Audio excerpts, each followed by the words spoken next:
What is going on, guys? It's the Mad Dragon. We're on to the final round of the Six Nations. It's come round extremely quickly. The team announcements have started coming up, so we're going to be giving our immediate reaction to the teams that have been named. Starting out today, Wales versus Italy, the first game for Super Saturday. We're going to have a run through of the team selection, give our thoughts, who's some good picks, some bad picks, some changes we might have made along the way, some expectations of what I'm thinking is going to go on in this game, and then finally, of course, giving a score prediction, which if you saw last week's preview videos, you'll know I got wrong basically across the board. So it's going to be a lot of fun jumping into this week. Make sure you hit the old like button if you do enjoy this video, and hit the old subscribe button because, of course, we'll be doing one of these for every game going on across Super Saturday. So Wales versus Italy, a fixture that, as a Wales supporter outside of the channel, it's a fixture I've become kind of scared of over the last couple of years. Of course, 2 years ago, Italy won this fixture in the Principality. We went into last year and Italy were favourites going into that one.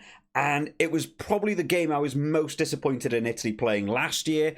I felt like the pressure got to them. They changed the way they played, specifically in that Wales game, and Wales really took control of that game. And I think it was a real shame. I think they felt a bit too overconfident going into that when it came back to bite them.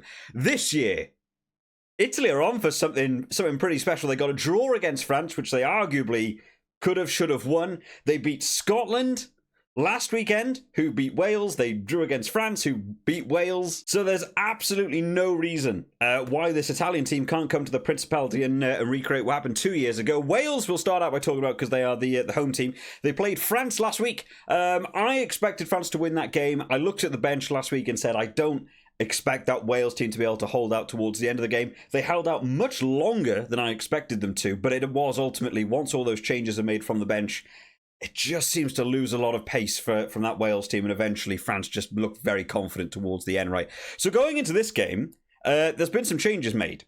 And a couple of changes to really sort of dive into a little bit here, because we've got some big news about this Wales team as well going further on down the team. So we'll start out with this front row. Gareth Thomas, Elliot Dee, and Dylan Lewis. Now, Elliot Dee had to come in very last minute last week going up against France. It was meant to be Ryan Elias, pulled out before the game. And I don't think Wales suffered too much because of it.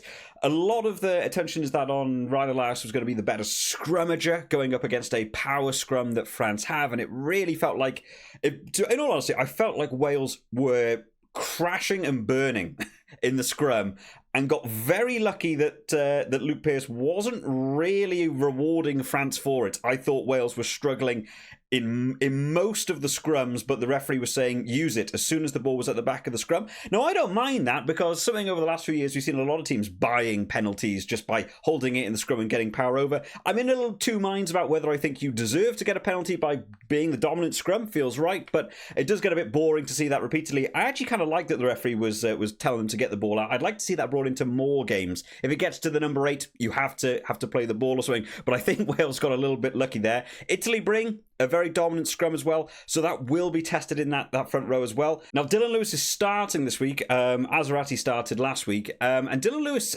fitness may be questioned a little bit. I've seen a couple of games now from Dylan Lewis where he's only on the pitch for about 10 minutes, and he looks like he's blowing air, massively. He looks like he's really out of breath. They obviously believe the fitness is going to be there for that, because this Italian team is young, energy is high, and I can see them wanting to play that game kind of wide and kind of expansive. So hopefully that's not going to come back to bite them a bit, but I would rate Dylan Lewis over Azarati, so I think that's probably a positive change. In the lock department, David Jenkins goes back in the 4 shirt, Adam Beard remaining at 5. Now, Will Rowlands came on last week in the 4, and David Jenkins moved to 6. And I think it worked. I don't think that France lineup was as dominant as it has been in the past. I think the Wales looked a little bit more in control of that area. Alex Mann's still a good player. I might like to see that tested out again for back-to-back games and have David Jenkins in that 6 shirt and see how it holds up against Italy, who have got a really solid defensive line out. So maybe I would like to see that swap there, but I'm not sure how much this chopping and changing of the team week in, week out is going to affect, the team consistency. So again, might be something there that I might want to have a bit of a look at. In the back row, Alex Mann, Tommy Raffel, and Aaron Wainwright. Tommy Raffel and Aaron Wainwright, of course, still being the two standouts really for me in this Wales team. I think they've had a superb tournament, considering the team overall hasn't been, maybe getting the full performances in. Alex Mann back in the 6 shirt, got his 2 tries in the first 2 games of the Six Nations. So hopefully can come on and still score some more tries. Why not? Finish out the tournament strong. Halfback partnership, Thomas Williams inside along Sam Costello. Oh, man, I feel like Wales are still missing that number 10. Sam Costello had a slightly better game for me.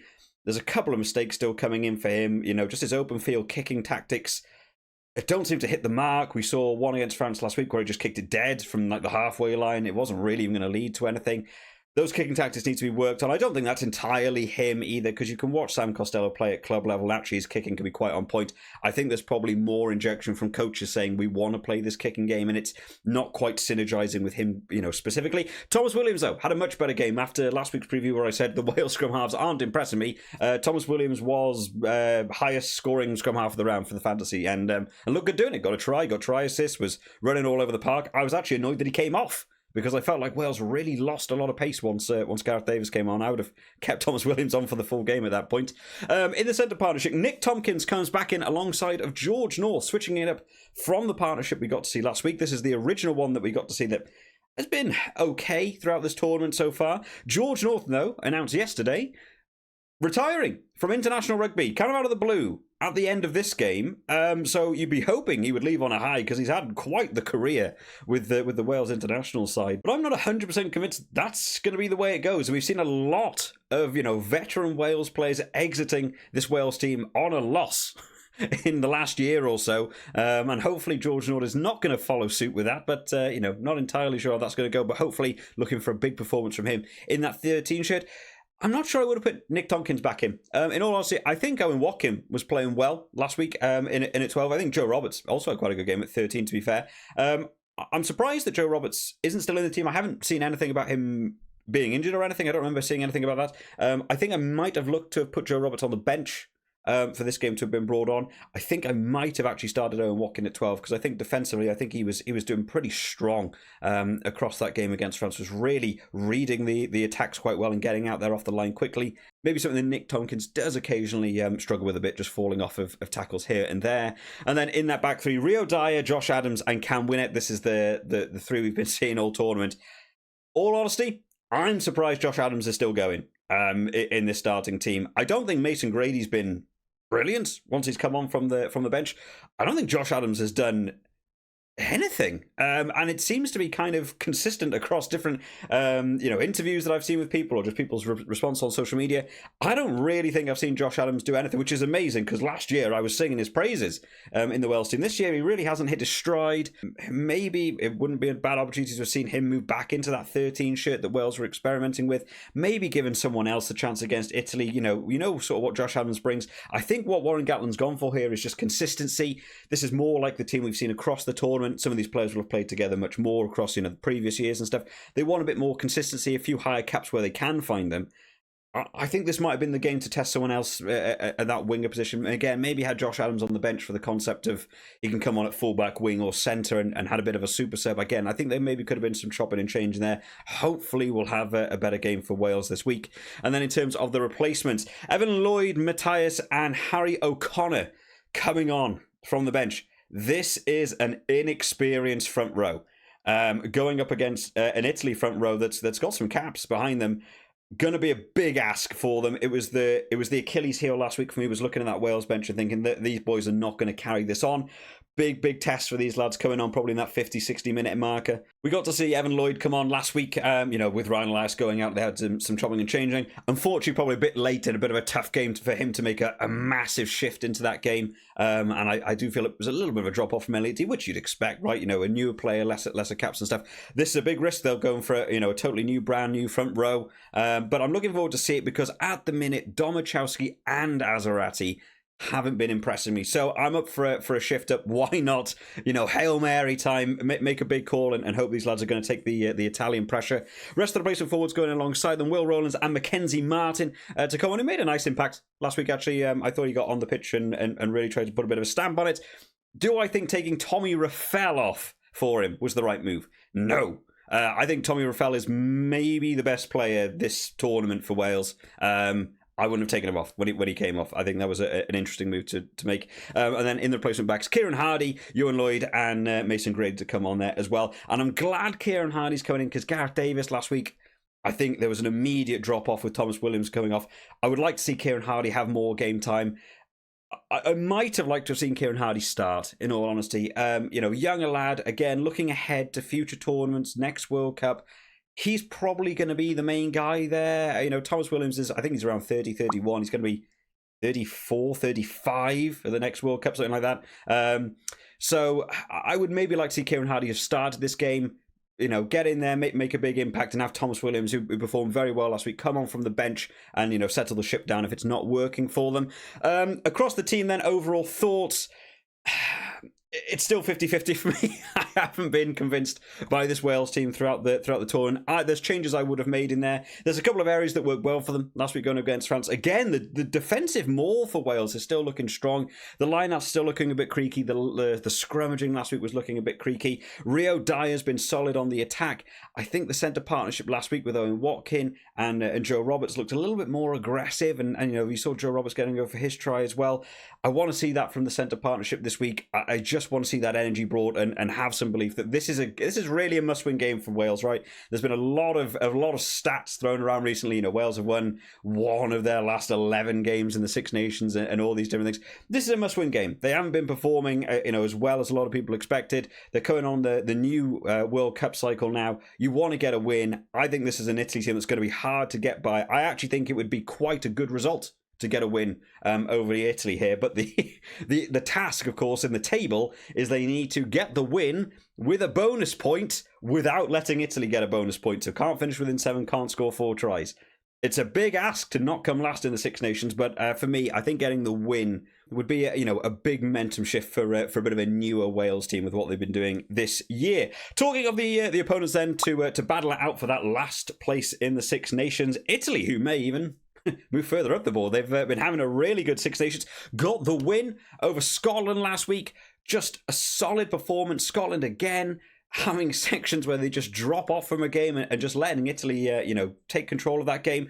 This is a team who I remember saying in last week's preview video that they are so used to losing that they've got nothing to lose by just playing up to the full 80. And this younger team with a bit more energy and a bit more passion, as soon as they feel like the win is within reach, they'll just go for it because it's suddenly on the cards for them. And that pressure, that momentum shift seems to be catching teams out. And I don't think this game's going to be any exception. I think Italy are absolutely going to believe they can take on this game. And they have made a couple of changes, and we're going to go through them because there's a couple here that might surprise people about changes I would not have made to this team. So starting out with the front row then, Danilo Fischetti, Nicotera and Ferrari coming in, who, we talked about him last week coming on for Zalocci, who I think's had a bit of a struggling time in that scrum. Ferrari came on, and it looked much better in that scrummaging area for Italy. And again, I think that's going to be a target area for Italy in this game to really put pressure on a Wales scrum that I think showed the signs of being in trouble last week, but ultimately had a bit of a friendly ref on their side to not just keep punishing them. I think that's a solid front row. I think it's a right move to keep with that front row. In the lock department, Nicolo Canone going back in alongside Federico Ruzza. Both of these boys, again, everywhere in that lineup, they are causing issues. It's so nice to see this Italian team taking control of areas where you actually might even favour the other team. Like the lineup department, the defensive lineup, Federico Ruzza seems to be a monster in any way, but their own lineup's been looking more solid. I've been very impressed by their general running game. We haven't seen Federico Ruzza out on the wing as much as we have done in previous tournaments, which I used to quite enjoy. He always used to find himself out there, but he's much more in the midfield. He's carrying the ball much harder, and supported by Nicolo Canone is working well for them. In the back row, we've gone back to, the sort of standard Italy back row that we've seen over the last couple of years. Sebastian Negri going in alongside of Lamaro and Lorenzo Canone. Now, when we were talking last week, I said about Ross Vincent. And I remember saying in last week's preview video, I couldn't think of what he did in the previous game. Nothing was really notable to me. A couple of people were mad by that about in the comment section. And nothing can jump out to me. There was a 2-week break from it. Last week I was keeping a special eye out for him because I didn't really pay too much attention to him the week before.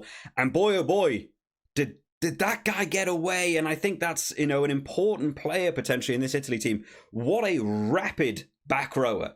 Now, he's been moved to the bench for this game. Lorenzo Canone is a solid number 8. He's come back in. He was on the bench last week. Bit of fitness worries still potentially. Had the bench game last week. Vincent started. I think Vincent had a great game.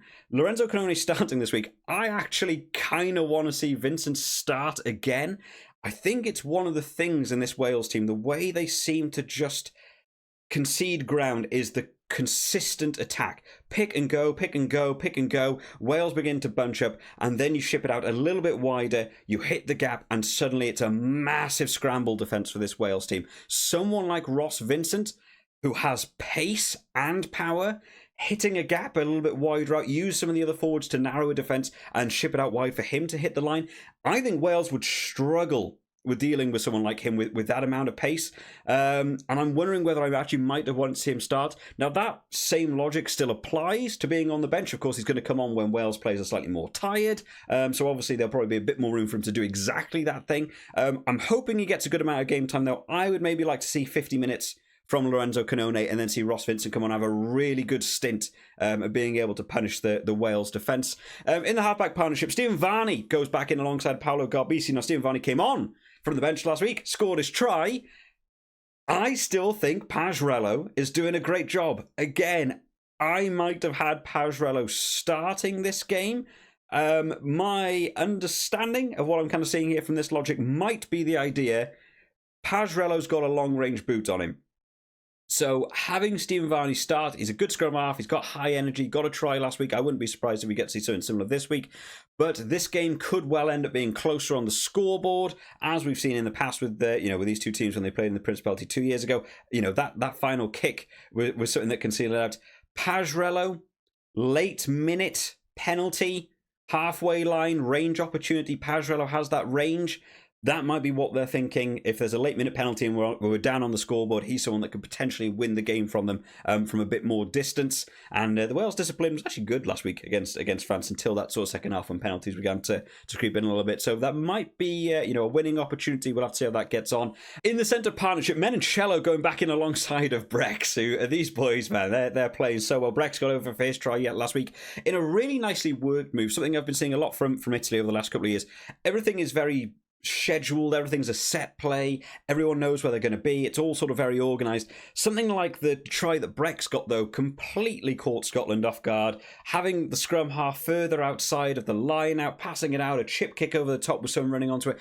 They just weren't ready for that. And that's another tactic that I absolutely think could be exploited against Wales. I assume they're going to be looking very hard at that Italy-Scotland game and trying to work out how they're going to defend stuff like that, because it wouldn't surprise me if that works, well against Wales as well, especially with, Cam Winnett's been playing well. Rio Dye is, still kind of low on caps, really, for an international winger. That coverage in the backfield is something that could be missed. And Menoncello and Brex do have good pace to get onto a chip kick over the top. And then in the back three, Monte Ioane goes in alongside of Lewis Liner, and Lorenzo Pani comes in the fullback shirt after a game I was looking forward to saying.